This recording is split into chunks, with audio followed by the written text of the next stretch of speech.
kukuha po ako ng isang volunteer na kukunan po natin ng blood sample. Sino po ang hindi pa nakakainom ng Alive ever since? Yung Alive, yung hindi pa nakakainom. Okay? Ang dami. Ang dami pa, no?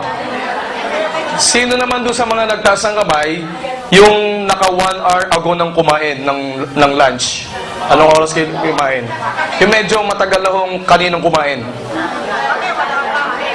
Kasi po, pakakainin ko kayo. Ayan, pakakainin ko kayo. Kaya lang isa lang. Isa lang mo yung pakakainin natin. Libre po yon, walang bayad. At isa pa, ang maganda doon, nakalibre kayo ng live blood analysis. Alam po ninyo ang live blood analysis, nakikita po ninyo dito yung talagang itsura agad ng dugo ninyo. Gusto ko pong patunayan sa inyo, hello, gusto ko pong patunayan sa inyo na lahat po na nagiging sakit natin nanggagaling sa pagkain natin. Naniniwala kayo? Sangayon po kayo sa sinabi ko? Bukod sa mga bakterya, mga viruses, karamihan po ng sakit natin dahil sa ating kinakain. At yun ang gusto kong patunayan ngayong araw na to, at malaki po ang maitutulong sa inyo ng Alive. Kaya po itong akin lang nire-recommend na food supplement. Okay.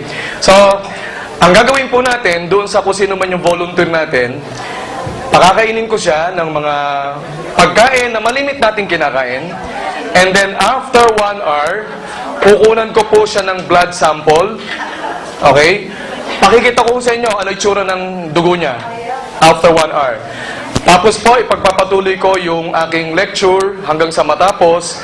At the end of my lecture, bago pala maipakita ko pa yung blood sample, bibigyan ko po siya ng Alive. Painumin po natin ng Alive. At the end of my lecture, tingnan natin yung kanya uling blood sample na makatapos ng minom ng Alive.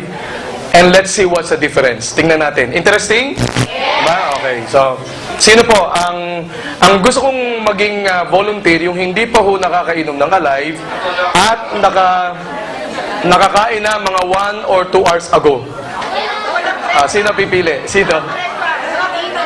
Kaya na lang. Bibigyan po natin na ito yung mga ipapakain po natin na malimit natin kinakain. Bagong bili po ito, sponsored by Sir Arnel Limpin. Siya po ang bumili nito. Ayan. Bibigyan po natin ng pampasira ng bato. Okay. Bibigyan po natin ng pampataas ng kolesterol. Ayan. Ayan. At saka French fries. Bibigyan natin ng French fries. Sino mahilig sa French fries? Taas ang kamay. Ayan, ako. Ang dami ko na magiging pasyente. Okay. Sige, mamaya ko sasabihin ano ang makukuha ninyo sa French fries.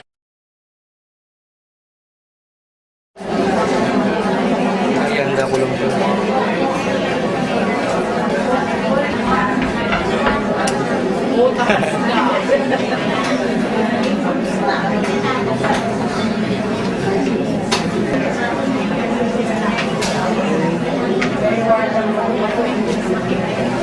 Hindi, ano, wala.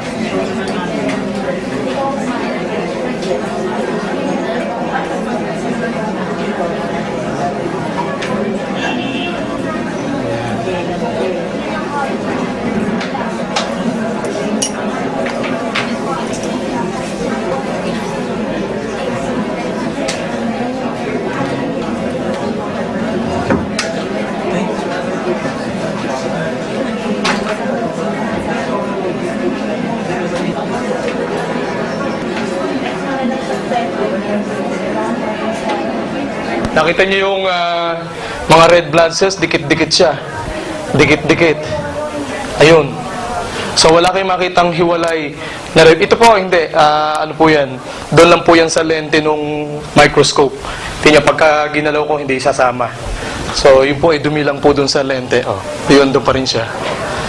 So, yan po yung tinatawag nating Rouleau formation, na the red blood cells tend to be sticky, masyadong madidikit sila kasi acid na acid. So, ang pinakain natin ay soft drinks, French fries, at saka hamburger. Ayan. Pag kumain kayo ganito, gusto nyo magkaganto ang dugo nyo, kain kayo lagi ganito. Araw-araw, maya-maya, kumain kayo ng kumain. Para wala na hong dumaloy na dugo sa inyong, ayan. Okay? Ayan. Wala kayong makikita. Lahat, Di ba? Bigyan ng alive si ma'am. Sino may alive? Alive. Okay. Yun na si ma'am. Dami yung tubig. Yan ha. Toso tayo na.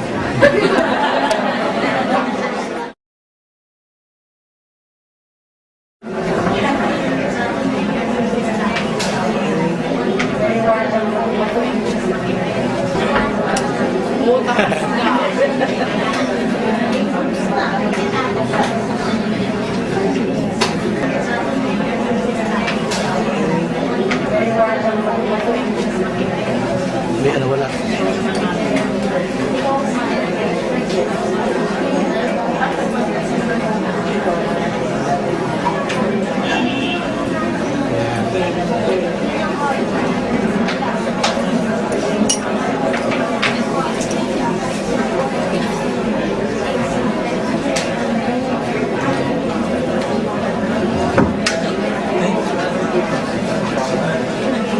Ayan.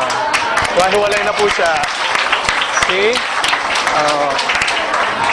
Ayan. Kita nyo, buhay na buhay ang mga red blood cells niya. Hiwa-hiwalay na po. At malulusog na, masisigla na sila. Gumagalaw. Nagsuswim na po sila dun sa plasma ng pasyente. Kita po ninyo? Ayan. Ganyan dapat ang red blood cells nyo.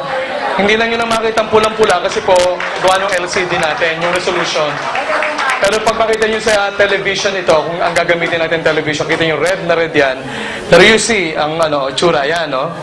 Ayan, gumagalaw pa sila, malusog, alive na alive. So, gamitin po ninyo alive. Yan po, 1 capsule lang yan.